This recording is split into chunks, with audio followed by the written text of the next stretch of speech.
Narito na ang inyong hinihintay. Ang programang magpapakita ng di nakikita. Ang nakatago ay ilalabas niya. Yes, yo! Topacio!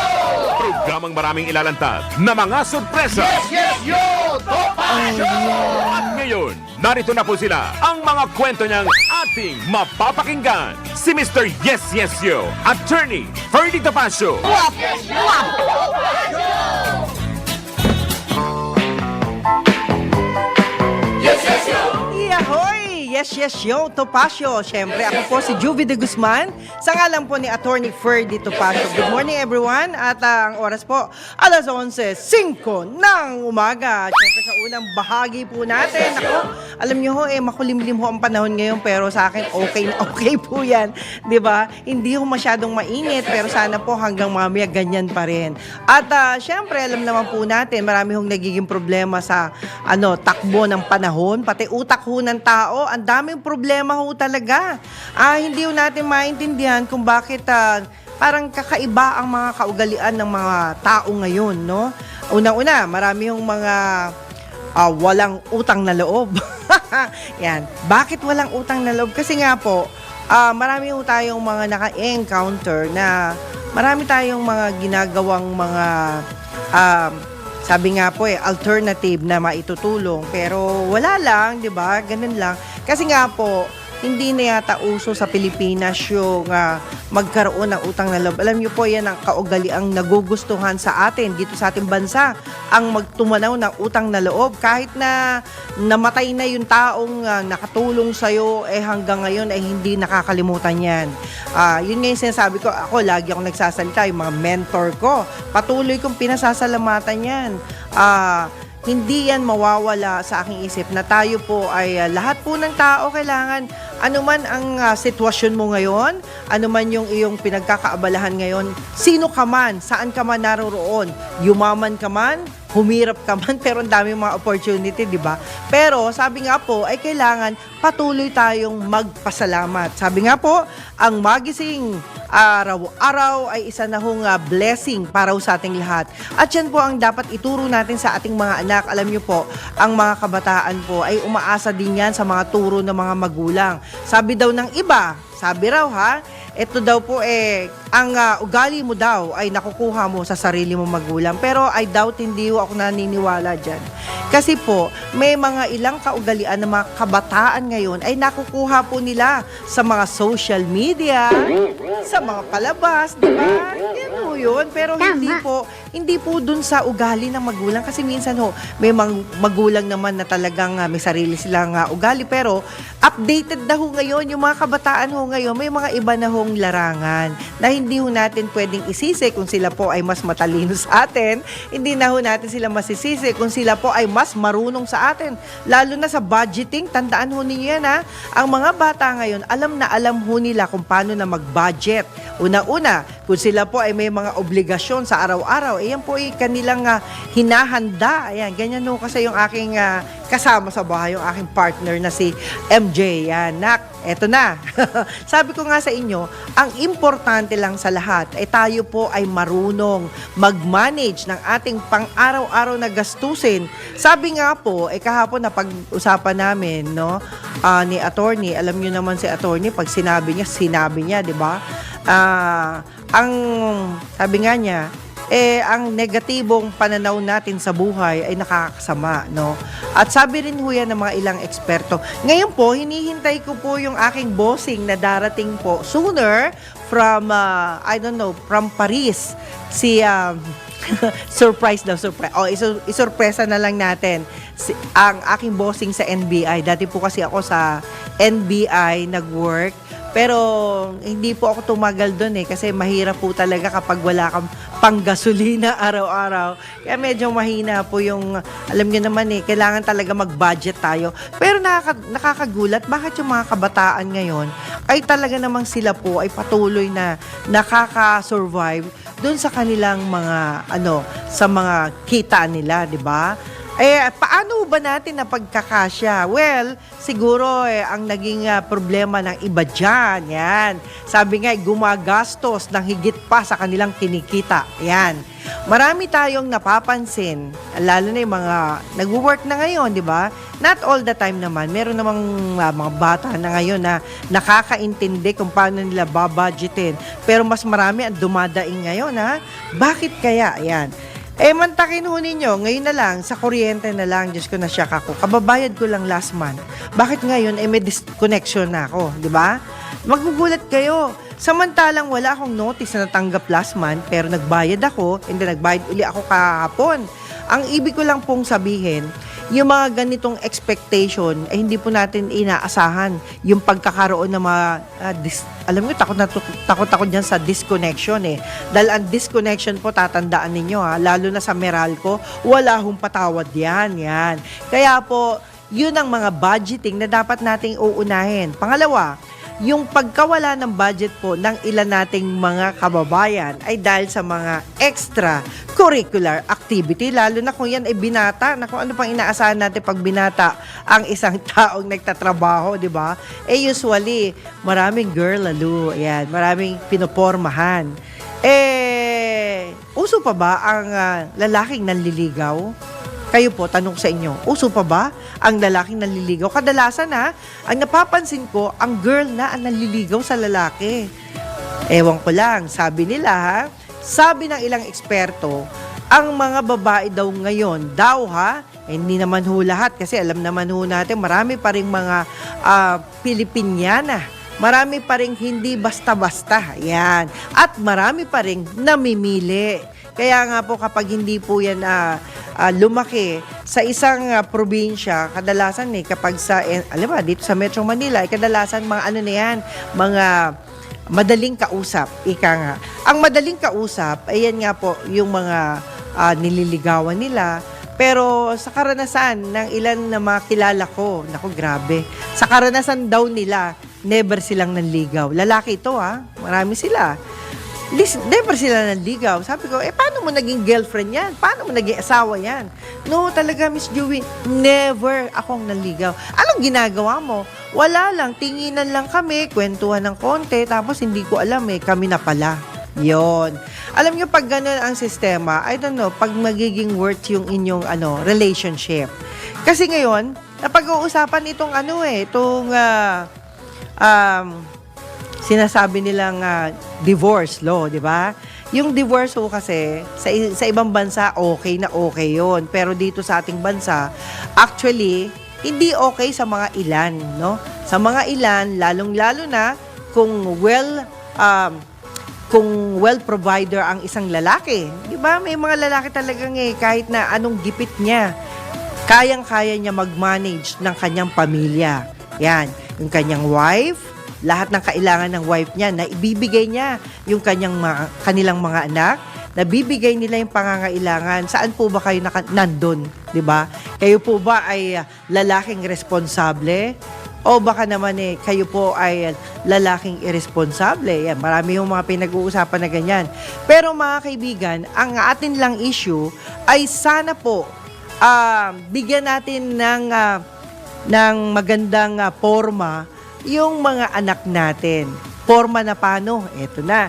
Yung mga lalaki, ipaalam natin sa kanila, sa ating mga anak na lalaki, na lahat ng bagay ay dapat responsible ka.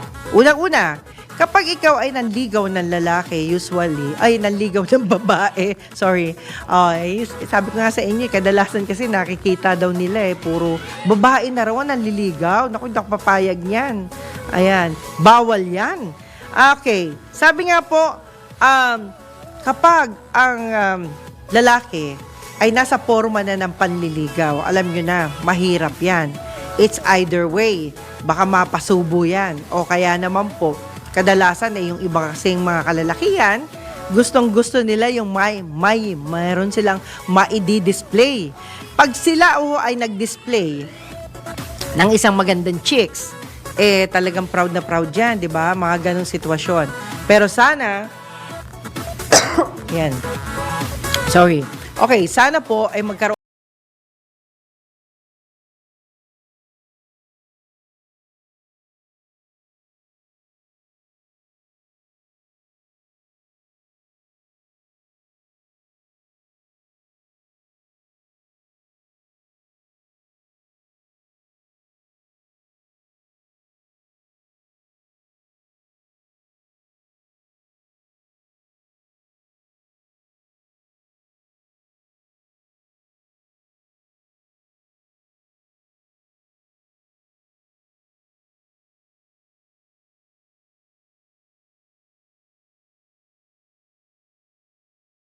Pasensya na. Anyway, gusto ko lang mag-sorry pala kay Lovelyn. Love, sorry Kahapon, hindi na kita nahintay dahil pinaalis na kami sa parking yung aming samantalang parking na pinarkingan namin kahapon. So, hindi na kita nahintay at di na ako nakapagpaalam sa'yo. Kaya sorry, Lovelyn. Yan. Anyway, mag-usap na lang po tayo some other time. At hindi lang yan. Okay, yung ganito, no? Pag kayo po ay pumoporma na o nanliligaw na, see to it na hindi kayo mapapahiya sa girl. Kasi ang girl po, ngayon, mapili na. Mapili na yan, hindi na yan basta-basta. At hindi lang po yan ang pinag-uusapan natin. Ang ating pinag-uusapan, minsan mapusok di ba? Bago pa lang magkakilala, nauuwi na kagad sa kasalan. O kaya sa buntisan, di ba? Pero, sabi nga po, sana wag naman ganon. Kayong mga lalaki ay maging responsable sa inyong mga nililigawan. Kasi in the future, baka kayo ang masisi kapag wala po kayong magawa. Wala kayong maitulong sa inyong magiging bagong pamilya. Yun ang sabi ng mga kausap nating sa netizen. At sabi ko naman, bakit ito ang gusto nyong usapin? Kasi ilan sa mga anak namin ang basta-basta na lang nagkaka-boyfriend na hindi namin kilala kung sino daw yung boyfriend nila. Ayan. Hindi nila alam na yung palang nanliligaw sa kanila ay merong pamilya na. Ito yung masakit. Alam nyo guys, mahirap po talaga na mapasubo ang inyong mga anak na babae sa isang lalaki na may asawa na. May sabit na, di ba? Kaya mahirap talagang paghiwalayin, lalong-lalo na kung nagkaroon na sila ng contact. Nagkaroon na sila ng ito yung nakakaperwisyo. Nasabi nga nung iba nakakaperwisyo kapag meron ng involved na bata. Ayan. Sa ilang mga babasahin, dapat po pala maging mahigpit tayo sa ating mga anak. Hindi pwedeng lahat okay. Kasi dumadating po ang punto minsan na pinababayaan lang po natin ang bata na magbasa ng kahit na ano. Minsan ewan ko, dati ho kasi talaga open yung mga iba na yung mga pornography na babasahin. Ngayon, hindi lang ho babasahin pati sa internet na open na. At yun po ay may masamang epekto. Epekto doon sa kalalakihan o kaya sa babaihan. Pero kung solo-solo, okay lang, walang problema po yun. Pero pag kadalasan po kasi, ito ho yung nagiging problema ng ilan nating mga kabataan. Kabataan in the sense na, hindi naman batang-bata, kundi yung mga dumating na ng 15 pataas, no? Dapat talaga 15 anyos pataas, kahit papano, tinuturuan na ng tama, no? Ng responsibility ukol sa mga bagay na yan. Okay? So, checkpoint na tayo dyan. Finish na tayo dyan. Okay, ngayon naman, ilang panawagan na pinaabot ng ilang mga netizen na marami sa mga tao ngayon. Hindi ko alam kung BO sila o talagang hindi nag-iisip. Mantakin nyo, tumatawid na kayo ng kalsada. Pero nakatingin kayo sa cellphone ninyo. Tumatawid na kayo ng kalsada, nakikipag-usap kayo. Alam nyo po ba, marami na ho akong nasaksihan na mga aksidente na maraming napahamak sa ganyang sitwasyon. Kung kayo po ay tatawid ng daan, lalo na may mga sasakyan, never na makipag-usap kayo sa phone, never na mag-text kayo sa phone, kasi po, kadalasan, yan po ay nagbibigay ng masamang resulta. Ayan. Yung iba, naka-earphone pa, naka-headset pa, di ba? Alam niyo naman sa mga lugar ng Makati. Naku po, wag po. Kasi alam niyo ho, yan po ay magiging problema rin po in the future sa inyo. Ewan ko lang, kung hindi nyo pa naranasan yan, baka gusto nyo hong maranasan muna. Pero sana po, wag umabot sa ganong pangyayari.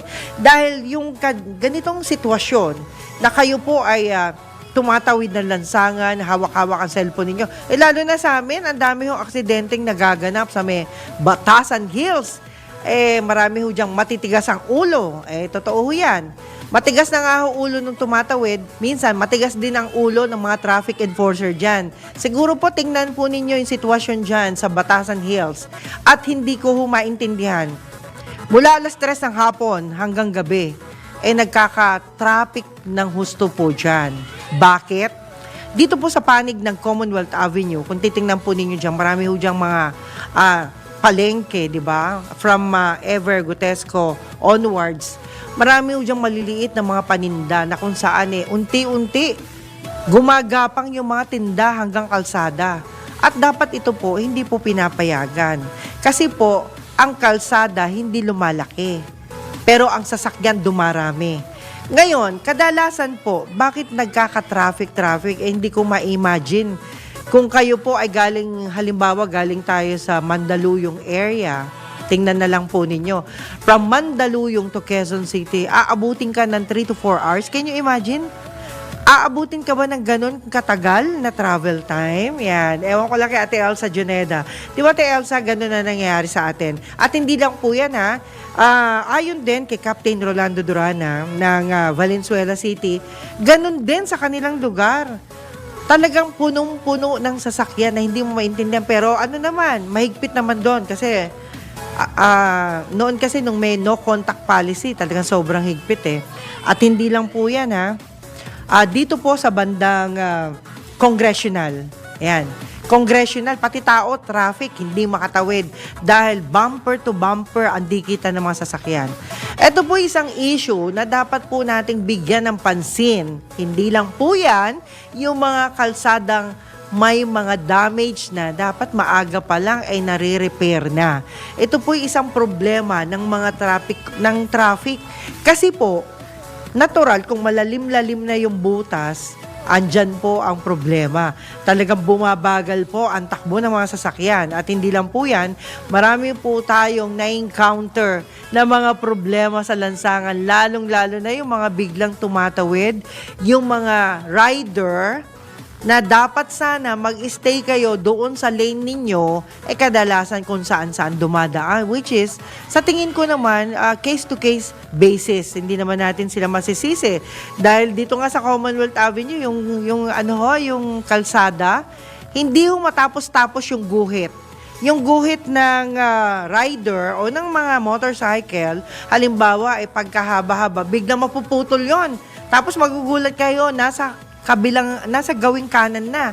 Ibig sabihin, kung susundin talaga natin ang patakaran ng batas trapiko, siguro wala tayong magiging problema. Pero minsan, sa enforcer ang problema. Bakit?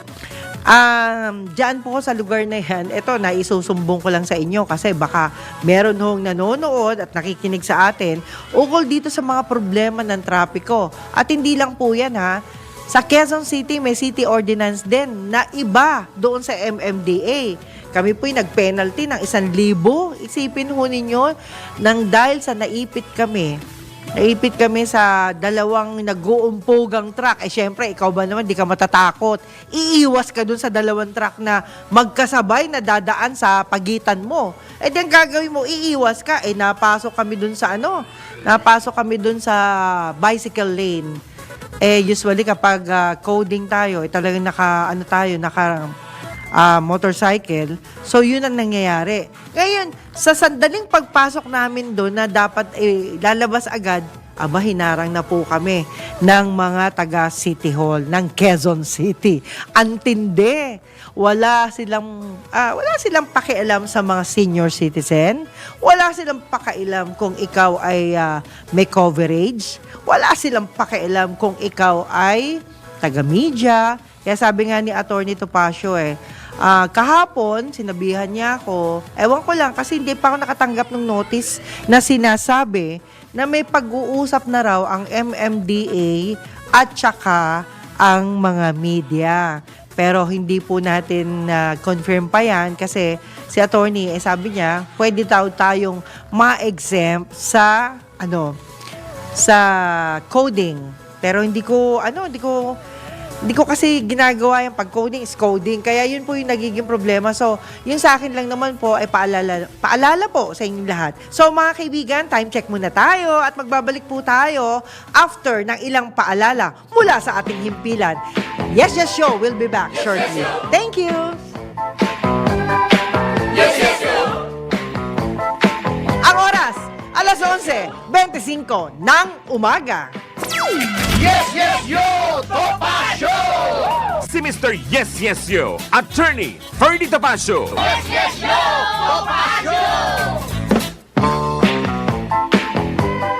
Yahoy! Welcome to our second part ng ating programang Yes Yes Show Topacio. Sa ngalan pa rin ni Attorney Ferdy Topacio. Ayan.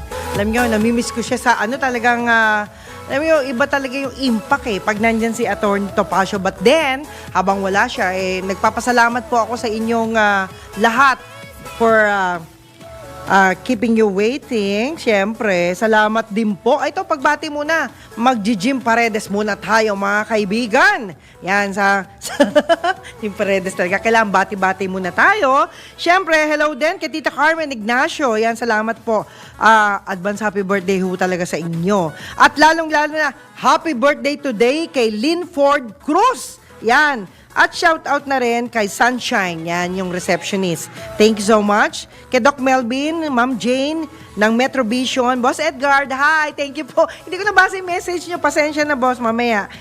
Titingnan po natin kasi yung aking, iba talaga yung pag low class yung cellphone hindi mabilis magbukas. Anyway, kay Katirso Peralta, hi sir, hello po. At kay Attorney Macnil Rante, yan, talagang kalusugan na lahat. Importante. Yan, si Erica Salon, na nandyan po sa Lemon Square. Ang husband niya na si Jay. Thank you, Jay, sa masarap na kape. Nakatikim tayo ng kape na masarap. Okay? Kasi nawala si Mami na aksidente. Yung Mami ng salon. Anyway, third floor ng Congressional Avenue. Diyan po sa Quezon City. Erica Salon. Salamat po sa inyo. Wala man kaming discount pero okay lang kasi masarap naman yung kape. Ganyan talaga. Anyway, thank you din kay Doc MJ Evangelista. Nako, Doc MJ. Kailangan makita ka namin dito sa studio. Kaya live bukas si Doc MJ Evangelista. Yan po ang napakagandang doktora. Lahat yata ng career kinuha na niya. Ang dami niyang talagang profile, no? That nursing din siya, tapos doktor pa siya, tapos dami na. Tapos trainer pa siya, 'di ba? At yan makakatulong sa atin lalo na kayo kung kayo po ay graduate ng nursing. Malaking bagay po si Doc MJ Evangelista. Yan. At hindi lang po yan, hello kay Ate Beth Polintan, Ate Beth. Hoping makabalik kami sa inyo sa Bukawi, Bulacan. Ayan. Ako'y kauuwi ko lang nung sa Bulacan last Saturday. Pero hoping to see you, Ate Beth. Yan, sa Bukawi, Bulacan. Sa Mucha Rice Mill. Thank you so much. Sana naman mabigyan mo naman kami ng masarap na na niluluto mo. Kasi alam ko masarap yan magluto si Ate Beth Anyway, hello din kay Veronica Lim ng Benjamin Construction. Yan. Veronica, yung aking friendship, hindi pa kita napapapunta ng live dito, dapat magpunta ka. Siya ang nagpakilala sa akin kay Consular Divina, yan. Dahil sa kanya, nakilala ko si Consular Divina dahil kay Ma'am Veronica Lim, yan. Kay Uncle Robert Zafra and family, Marlon de Guzman Valimento and family, salamat sa inyo. Anita Mendoza, Roger Kasingal and family, yan, mga batang sibuyas. Yung mga pamilya ko, kita nyo maraming gulay, sibuyas. Mahirap lang magbitbit lalong-lalo na malayo, Bulacan pa, di ba? Sayang nga. Anyway, hello din kay Jerome Ong, thank you. Kay EJ at Emerson Obiena. Naku, EJ, galingan mo sa lahat ng oras. At hinihintay ka rin namin dito sa studio. Sooner, yan. At Elma Muros, thank you so much for greeting me. Natutuwa naman ako sa'yo, Elma. At masayang-masaya ka dyan sa hobby mo. Kay Jojo, ayan. Jojo Posadas. At hindi lang, EJ, no? Sa mami mo rin, hello din sa mami mo, syempre. Isa ho yung Paul Bolter na talaga namang kinikilala sa buong mundo dahil siya po ay world class. Yan. At hindi lang yan, hello kay Ma'am Bambi Fuentes. Ma'am Bambi, naku, talagang kailangan magkita na tayo sooner. Sabi nga po ni attorney, dapat talaga. Kaya lang, alam ko busy po kayo. At again, sorry for not attending your concert. Sorry po. Anyway, Dennis Arce, kay Sir Dennis Arce, thank you so much. And family, Sir Dennis, nako, marami na tayong casting. Marami na kayong mga artista na narito. Ayan, kay Miss Baby Go. Hi, sis. Baby Go, another producer. Partner po yan ni Attorney Topacio. At hindi lang po yan, si Jubes Tesalona, yung line producer ng Borracho Film. Salamat po. Kay Miyaki at Ceci Gonzalez. Hi, hello po. Yan. Yung isa si, ano yata, si Jamba yun. Kalimutan ko na naman yung isa. Anyway, hello din kay Sir Jigs Magpantay, National President ng CCW. Thank you so much. Congratulations. Ayan. Kay Miss Imelda Popin. Ayan. Siya po ang isa sa mga bagong direktor ng PCSO. Ayan. Congratulations. No? Sana, no? Maging bahagi kami niyan. At hindi lang yan, hello din kay Marlon ng G-Fox. Thank you so much, Marlon. At, of course, kay Captain Rolando Dorado Durana. Ayan, Kapitan. Salamat po. Kay June Carlos at Bernardino Maganto. Yan. Yan po ay anak ni General Romy Maganto. Nung araw kasi, yan ang mga barkada ko si General Maganto. Yan, nagre-raid sila, no? Nagko-cover ako dun sa kanilang mga pinupuntahan, no? Ang hirap din pala, no? Na may mga baril, may sasama ka sa ganung coverage. At hindi lang po yan, no? Marami tayong mga karanasan na talagang hindi natin makakalimutan, but it's fun, no? It's a lesson learned. Marami tayong mga magagandang bagay na hindi natin basta-basta makakalimutan. Kaya thank you so much for that. At hindi lang yan, no? Alam niyo mga kaibigan, nakakalungkot yung sitwasyong nangyari sa FAMAS Awards. Ito lang recently, no? Na isang artista na inimbitahan, yan. Alam niyo po, kaibigan po natin ang presidente ngayon, no? Na si Che. Alam mo, nakakalungkot, no? Parang dahil dyan sa mga pagkakamaling yan, nasisira ang buong pundasyon, pinaghirapan. Kaya 70 years na yata yung FAMAS Awards na yan. At ako'y madalas ding umattend dyan kasi madalas naman tayo maimbitahan that time, di ba? Kasama pa natin nun kasabay, kasama ko si Attorney Lorna Kapunan that time, no? Punta kami dyan sa sa FAMAS. Invited kami ni Attorney Lorna. Kamusta na kaya si Attorney Lorna Kapunan? Anyway, yan yung mga instances na naaalala ko. Tapos biglang nagkaroon ng pangit na imahe itong FAMAS because doon sa taong nag-prepare, nagkagastos-gastos, oras, panahon. Alam nyo, napakahirap na magkaroon ng ganitong klase ng imbitasyon na pagkatapos sa bandang huli, naging balagoong ka, malagoong. Yun ang mahirap. Ibig sabihin, may mga taong nag-iimbita na irresponsable. Napaka-importante niyan. Kung ikaw ay nag-imbitas dun sa tao, be sure na hindi siya mapapahiya. Be sure na siya po ay bibigyan mo ng importansya. Alam niyo, hindi naman kailangan maging VIP yung mga taong inimbitahan. Pero, di ba, once na in-invite mo, lalo na sa ganitong sitwasyon, di ba? Kilala nung araw yung FAMAS. Ngayon, hindi ko na napapansin kung kilala pa sila. But then, yan po yung mga ilang problema natin. And hoping, mabitbit natin dito si presidente nila, no? FAMAS Awards. At yan po yung mga ilang hinihimay-himay natin kasi alam niyo naman po, yung mga luma kong kaibigan, binabalik-balikan ho natin. Sabi nga walang communication, pagkahaba-haba ng panahon, kasi hindi na ako masyado nag-i-invite noon, pero ngayon ay nagiging active na naman ako sa pag-i-invite. Kasi po, napakahirap palang imbitahan, lalo na yung hindi naman sikat noon, pero ngayon sikat na, di ba? Yung mga ganon, ako madalas akong, alam niyo naman yung mga kaklase ko dati, mga artista na ngayon, mga nakakatuwa, mga sikat, di ba? Kasi kaklase ko nga mga sikat na sila. Pero laging nung araw, naalala ko Juvie, may assignment ba tayo dyan? Puro ganun yung mga tanong sa akin, di ba?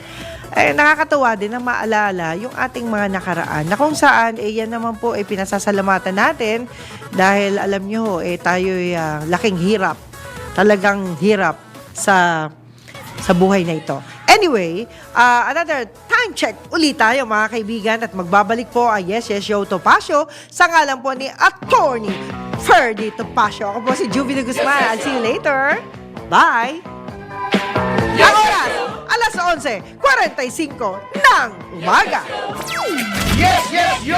Topa Show! Si Mr. Yes, Yes, Yo, Attorney Ferdy Topacio. Yes, yes, yo! Topa Show! Yahoy! Magandang umaga muli. Alas 11:51 na ng umaga at malapit na ho ang tanghalian, no? Mantakin ninyo, napakabilis ng oras ngayon. Nag-iisa lang ako pero mabilis, oh. Okay, alam nyo ho, thankful tayo sa Panginoon dahil una-una ay naririnig ko, parang naririnig ko pag binabasa ko yung mga messages ninyo, naririnig ko yung inyong mga hinaing at natutuwa naman ako sa mga gusto nyong usapin. Okay, sabi nga po, paano daw ba? Bakit daw marami daw ngayon ang mga taong judgmental? Ito nga, yung judgmental, ang isang tao ay kung, sabi nga po, para tawagin mong judgmental itong taong ito, ay kung siya po ay hindi nauubusan ng opinyon. Yan yung mga judgmental. Okay, at karaniwan sa kanila ay ayaw nilang mahusgahan, di ba? Ewan ko lang sa inyo, kung sa inyong karanasan, ganun din ho ba kayo? At iba naman, ay naniniwala sila agad.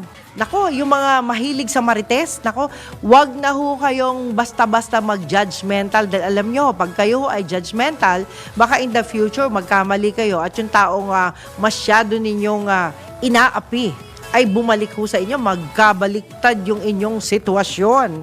Ayan, natuwa ako kanina kasi napanood ko yung aking kaklase na best friend ko noon, si Luella de Cordova. Thank you for watching. Nanood din siya minsan. Okay, salamat sa iyo. At of course, hello din sa ito nga.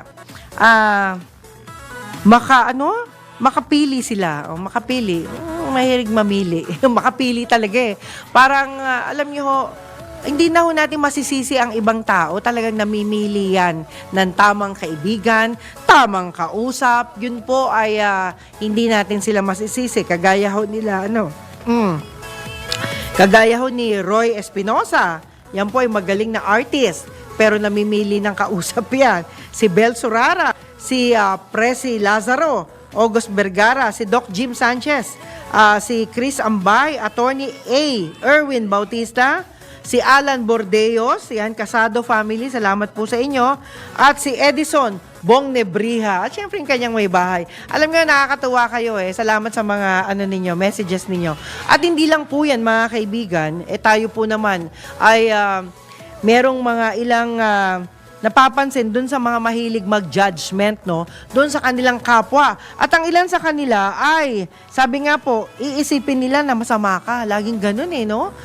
Hindi ka pa man din nakakasama, hindi ka pa man din nakakausap o whatever, pero parang ang tingin nila, masama ka, yun daw yun. Sabi pa dito, dinadown ka nila. Dinadown. Alam nyo, marami yung ganyan. Ako, lalo na yung mga napakagagaling, di ba? Feeling magaling. Pero sa totoo lang, kung i-assess mo naman yung tao na yun, hindi naman siya ganun kagalingan. Mas magaling pa nga yung hindi masyadong nakapag-aral kung tutuusin.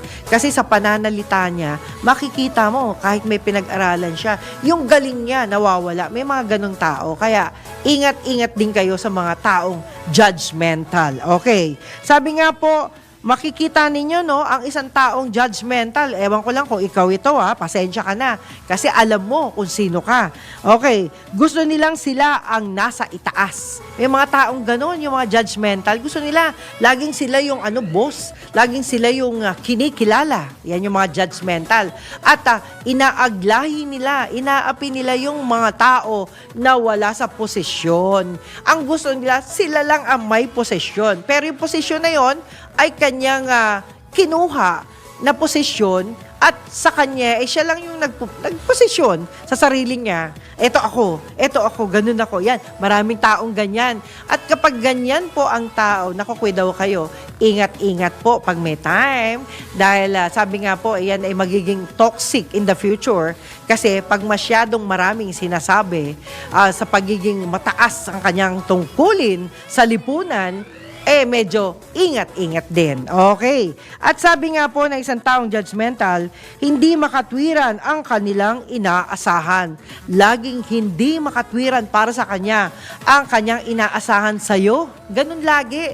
Parang siya lang yung marunong, siya lang yung nakakaintindi, parang ganun. So, ingatan po natin mga ganyang klaseng tao dahil alam nyo naman, lahat tayo may kanya-kanyang posisyon, may kanya-kanyang lifestyle, kaya medyo relax lang kayo. Huwag kayong magalit dahil yan po ay katotohanan mula doon sa aking kausap na psychiatrist. Okay? At hindi lang po yan, kinokontrol ka nila. Mapapansin mo kapag ang isang tao kinokontrol ka na, ay ingatan mo na yan. Ibig sabihin wala ka ng magagawa, kundi controlling ka na lang. Pero yan naman minsan ay may advantage at merong disadvantage. At kung ikaw naman ay nakapokus, sila, mapapansin nyo pag ikaw mismo, kapag hindi ka type, mapapansin mo nakapokus yan sa ano lang yung mali. Hindi niya ifino-focus man lang, pasalamatan ka man lang sa nagawa mong maganda. Pero ang talagang didikdikin niya sa'yo yung puro mali mo, yung puro hindi maganda sa'yo. Pansinin nyo yan yung mga taong judgmental na kung tutuusin, tingnan mo yung other side of the story, mas palpak ang kanyang lifestyle. Yan. Okay, sila lang ang tama palagi. Yan, tandaan po natin, yan ang mga judgmental at hindi lang po yan, lagi silang insecure. At ang panghuli, lagi sila ang perfect. Yan. Pero sabi nga ho ng isang netizen, dagdagan natin yan dahil sabi nga po, takot sa masasabi ng iba, hindi ka natuto sa karanasan mo noon at iniisip mo na di mo kaya ang isang bagay na kung tutuusin, kaya mo naman at gusto mo perpekto ka rin. Hindi. Wala hong perpekto. Kundi yung aking kaibigan lang, si Perfecto. Si Perfecto.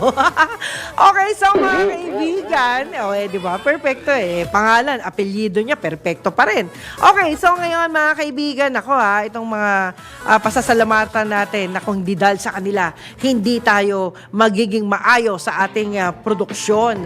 Salamat po ng marami sa ating news director, si Judith Estrada Larino. At salamat din sa ating desk editor kay Boss Drew Nasino.